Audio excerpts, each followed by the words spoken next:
조기 은퇴를 꿈꾸는 사람들은 자유롭고 여유로운 삶을 기대합니다. 하지만 전국 단위 대규모 조사에서 뜻밖의 결과가 나왔습니다. 조기 은퇴자의 절반 이상이 공통적으로 후회한 단 하나의 선택이 있었다는 사실입니다. 많은 분들이 예상하는 것은 돈일지도 모릅니다. 하지만 조사 결과 조기 은퇴를 후회하게 만든 가장 큰 원인은 돈이 아니었습니다. 오히려 돈보다 훨씬 빠르게 삶을 무너뜨리는 조금 더 근본적인 문제였습니다. 그 이야기를 실제 사례와 함께 차근차근 풀어보겠습니다. 서울에서 47세에 조기 은퇴한 한 남성의 사례가 있습니다. 그는 20년 동안 대기업에 다니며 누구보다 치열하게 살아갔습니다. 생활비를 최소화하고 투자 수익률을 높이기 위해 공부하며 퇴사까지 철저히 준비했습니다. 그는 말했습니다. 재정적으로는 부족함이 없었다. 하지만 내가 준비한 것은 숫자뿐이었다. 은퇴 첫 해는 자유가 좋았다고 했습니다. 늦잠을 자고 운동을 하고 싶던 것들을 했습니다. 하지만 문제는 6개월이 지나면서 서서히 시작되었습니다. 시간은 넘쳐났지만 방향이 없었습니다.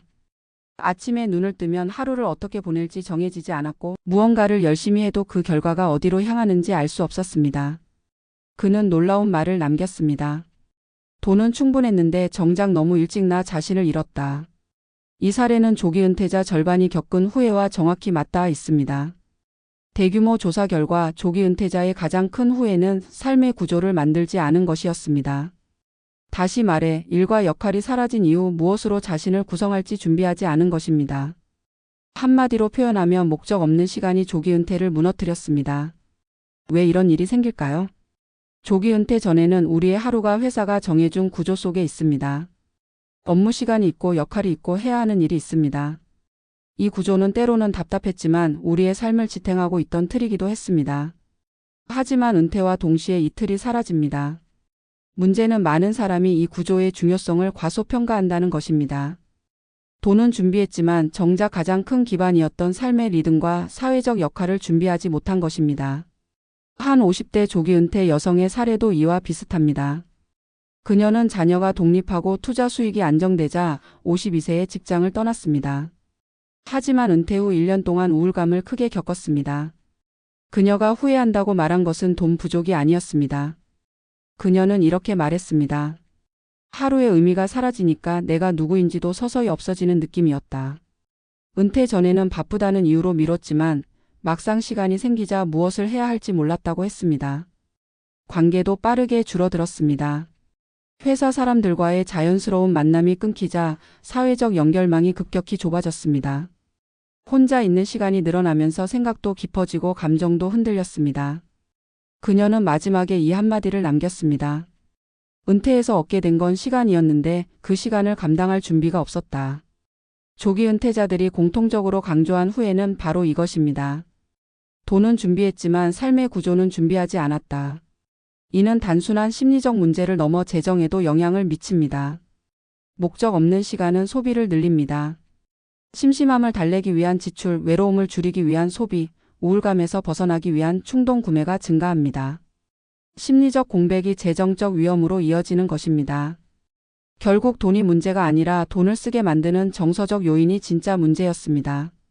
전문가들이 제안하는 해결책은 의외로 단순합니다. 은퇴 후에 지키고 싶은 일상의 패턴을 먼저 만드는 것입니다. 하루에 반드시 지키는 3가지 루틴을 정하고 원한다면 파트타임 일이나 봉사활동, 작은 프로젝트라도 꾸준히 유지하는 것입니다. 사회적 역할을 하나라도 유지하는 사람들은 은퇴 후 심리적 붕괴와 소비 폭증을 훨씬 덜 경험한다고 보고됐습니다. 결국 조기 은퇴의 성공 여부는 돈이 아니라 삶의 틀에 달렸습니다. 아침에 왜 일어나야 하는지, 오늘 하루를 어디에 투자할 것인지, 다음 달의 목표는 무엇인지.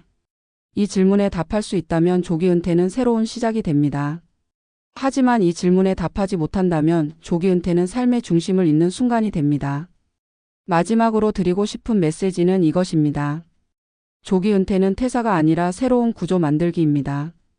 돈을 준비하는 것만큼 나의 하루와 정체성을 준비하는 것이 중요합니다. 그래야만 은퇴는 후회가 아니라 기회가 됩니다. 그리고 조기 은퇴 이후의 시간은 공허함이 아니라 새로운 성장의 공간이 될 수 있습니다. 조기 은퇴를 준비하는 과정에서 사람들은 돈에 거의 모든 관심을 쏟는다. 생활비가 얼마나 들지, 투자 수익률이 안정적인지, 연금 수령 시점은 언제가 가장 효율적인지 이런 계산들은 철저히 따진다. 하지만 정작 은퇴 후 삶에서 결정적인 균열을 만드는 지점은 숫자가 아니었다. 전국 단위 조사에서 드러난 조기 은퇴자들의 후회는 놀라울 만큼 비재정적이었다. 퇴사 전 누구도 크게 신경 쓰지 않았던 영역이었고 은퇴 후에야 비로소 그 중요성이 드러나는 부분이었다. 그 후회의 핵심은 자신이 하루를 어떻게 살아갈지에 대한 구조를 준비하지 않은 데 있었다. 돈은 계획했지만 삶은 계획하지 않은 것이다. 그리고 바로 그 지점에서 많은 조기 은퇴자의 삶이 예상보다 빠르게 흔들리기 시작했다. 은퇴 전에는 누구나 일정한 구조 속에 살았다. 회사 일정이 하루의 흐름을 만들었고 직무가 자신의 역할을 규정했다. 출근은 하루의 시작이었고 동료와의 협업은 사회적 연결의 기본이었으며 회의와 보고 점심과 오후 업무까지 모든 흐름이 정해진 레일처럼 존재했다. 이 구조 속에서는 때로 지치고 때로 답답함을 느꼈지만 한 가지 사실만큼은 분명했다. 일터는 우리의 삶을 붙잡아주는 강력한 틀이었다.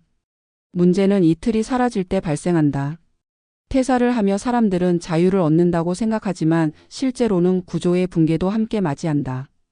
이 변화가 심리적 안정감에 큰 충격을 만든다는 사실을 많은 사람들은 은퇴 후에서야 깨닫는다.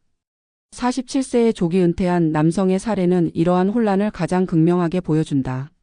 그는 누구보다 철저하게 준비했다. 생활비를 최대한 줄이고 금융 지식을 꾸준히 쌓으며 늘 최악의 상황까지 가정의 자산 배분을 구성했다. 그의 계획에는 빈틈이 없었다. 하지만 그가 예상하지 못한 것이 하나 있었다. 그는 재정적으로는 강해졌지만 심리적으로는 텅 빈 상태가 되었다. 퇴사 후 첫 몇 달은 평온했다. 아침에 여유롭게 일어났고 가족과 시간을 보냈고 운동도 하고 취미도 즐겼다. 하지만 그 여유로움은 오래 지속되지 않았다. 6개월이 지나자 하루가 길어지기 시작했다.